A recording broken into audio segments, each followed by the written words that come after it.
Biarin saja dulu sampai semua Tuhan kasih kekayaan yang lebih supaya saya bisa potong rambut. Tuh, potong rambut aja nggak bisa teman-teman. Kasian sih sebenarnya. Kemarin saya mulung itu di video Nabi YouTube. Saya mulung dapat 40,18 sen dolar. Itu cukup untuk makan pagi sampai sore. Belum cukup untuk potong rambut. Astagfirullah. Itulah ya. Sekali lagi saya katakan, ini adalah pelajaran buat kita semua, renungan buat kita semua, bahwa menjadi seorang penista agama tidak akan hidupnya sejahtera.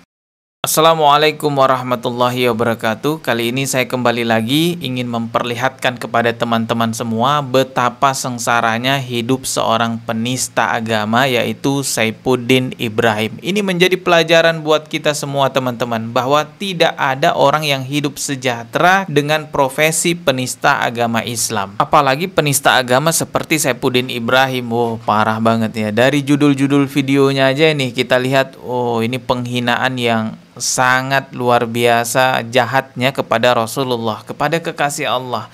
Ini tiap hari dia lakukan seperti ini. Konten-kontennya selalu menghina, menghujat Rasulullah Shallallahu Alaihi Wasallam. Ada sebuah hadis qudsi yang menerangkan bahwa Allah Subhanahu Wa Taala itu mengumandangkan perang kepada orang-orang yang memusuhi wali-wali Allah, yang memusuhi kekasih-kekasih Allah. Jadi jangan harap menjadi penista agama Islam bisa hidup sejahtera. Kalau sekedar manusia yang memerangi Saifuddin Ibrahim, dia bisa lari kemana-mana. Lari ke Amerika sudah bebas dari hukuman negara Republik Indonesia. Tapi jikalau Allah yang sudah menyatakan perang kepada Saifuddin Ibrahim, nggak bisa lari dia. Mau lari kemana? Mau lari ke planet Mars sekalipun, kalau Allah takdirkan Saifuddin menderita, ya tetap menderita. Kalau Allah nyatakan perang kepada Saifuddin, ya tetap menderita hidupnya. Tetap akan menjadi pemulung di planet Mars. Mungkin kedengarannya lucu jadi pemulung di planet Mars, tapi memang itu kenyataannya. Tidak ada yang bisa lari dari hukuman Allah Subhanahu Wa Taala. Jangan senang bisa lari dari hukuman negara. Ingat baik-baik, saya ulang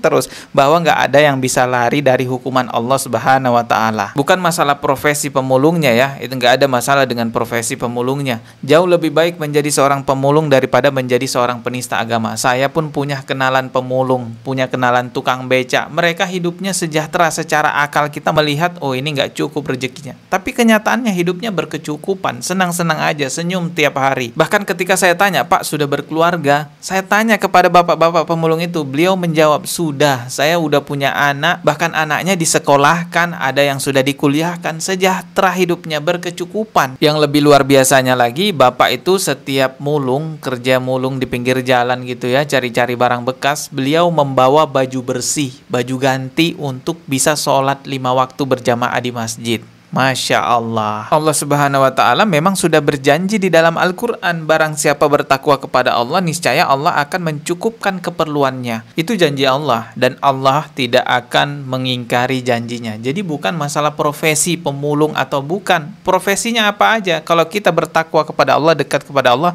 maka akan dicukupkan oleh Allah Subhanahu Wa Taala. Tetapi sebaliknya, nih kita lihat Saifuddin Ibrahim. Nih betapa menderitanya Saifuddin Ibrahim, yang dia ekspektasinya itu kan menjadi penista agama, murtad, ingin kaya, tetapi sebaliknya malah hidupnya menderita. Ini kita simak videonya ya.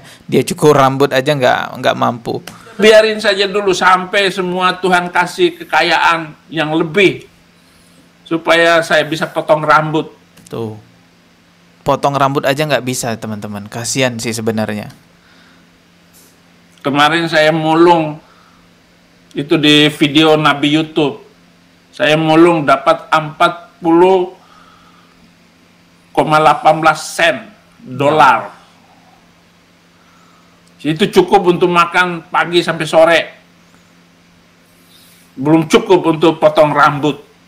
Astagfirullah. Itulah ya.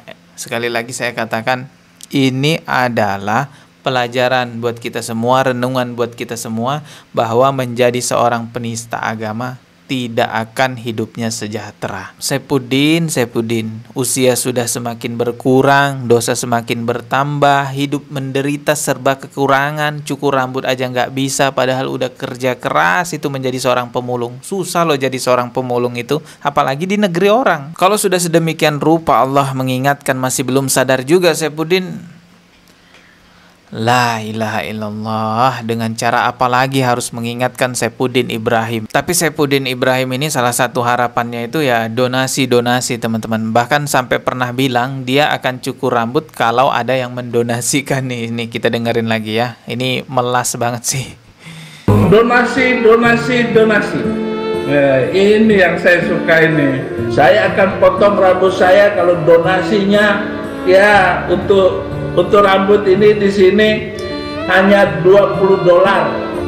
Giliran sama saya kamu nggak donasi. Ya Allah, siapa yang mau berdonasi lagi dengan Saifuddin Ibrahim? Udah tahu kelakuannya seperti ini. Orang-orang Kristen lainnya yang menggunakan akal cerdas, akal sehat, pasti akan berdonasinya ke pendeta lain yang lebih baik pengajarannya. Saifuddin Ibrahim ini isinya apa? Hujatan semua. Makanya ditinggal sama pengikut-pengikutnya, sama jamaatnya. Bahkan istrinya juga ninggalin dia. Karena udah tahu orang-orang sifatnya Saifuddin Ibrahim ya memang seperti itu. Sebenarnya teman-teman, Saifuddin Ibrahim ini adalah orang yang kita bisa katakan punya pemahaman agama Islam lah. Dia paham bahwa agama Islam itu baik. Dia paham Rasulullah itu baik. Tapi karena memang dia mengejar dunia, ingin menjadi penista agama Islam agar bisa mendapatkan donasi, dianggap sebagai pembela kekristenan, itu yang dia kejar, padahal dia tidak sadar Allah itu tidak akan diam dengan perbuatan-perbuatannya. Ini nih, simak videonya ya. Ini bukti bahwa Saifuddin Ibrahim sebenarnya dia tuh paham agama teman-teman. Saya guru sejarah Al-Quran. Saya guru sejarah Nabi Muhammad. Saya tahu persis. Karena saya bangga dengan Nabi Muhammad itu. Pengajarannya, ininya, saya bela habis itu Muhammad. Anak saya yang pertama saya kasih nama Muhammad Fikri. Bahkan sampai diberi nama Muhammad anaknya ya. Khomeini. Jadi Imam Khomeini.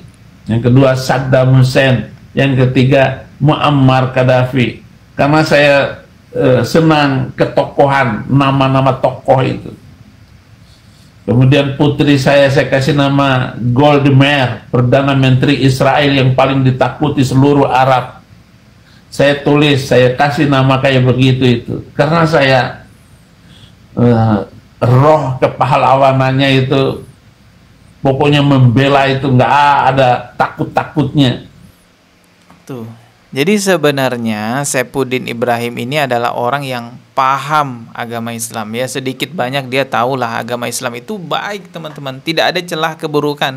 Tetapi memang karena Saifuddin Ibrahim cita-citanya mengejar dunia, murtad agar banyak yang berdonasi dengan dia, lalu dia memanfaatkan orang-orang Kristen dijadikan tumbal di Indonesia. Ekspektasi dia bisa hidup sejahtera di Amerika, rencana dia begitu teman-teman. Tapi ketahuilah, Anda punya rencana, Allah juga punya rencana, dan rencana Allah itu pasti yang terbaik, dan rencana Allah lah pasti yang akan menang. Sekali lagi saya katakan, ini pelajaran renungan buat kita semua, bahwa penista agama Islam itu yang membangkang kepada Allah Subhanahu wa taala siapapun itu tidak akan sejahtera hidupnya. Kalau misalnya Saifuddin Ibrahim nonton video ini, ketahuilah Saifuddin Ibrahim, Allah itu Maha Pemaaf. Bahkan Anda yang sudah murtad mau taubatan nasuha kembali lagi ke agama Islam, Allah tetap terima, Allah tetap terima maafnya. Asalkan jangan sampai mati membawa dosa kekafiran. Karena ketetapan Allah, orang yang mati dalam membawa dosa kekafiran itu kekal di neraka. Tapi selama di dunia masih ada kesempatan. Jangan pernah berpikir ada dosa yang berat diampuni oleh Allah. Nggak ada teman-teman. Apapun dosa kita, minta maaf kepada Allah, taubatan nasuha, jangan diulangi lagi. Kita ketemu lagi di video berikutnya ya. Subscribe dan juga loncengnya ditekan sebagai notifikasi. Maaf jika ada kata yang salah. Wassalamualaikum warahmatullahi wabarakatuh.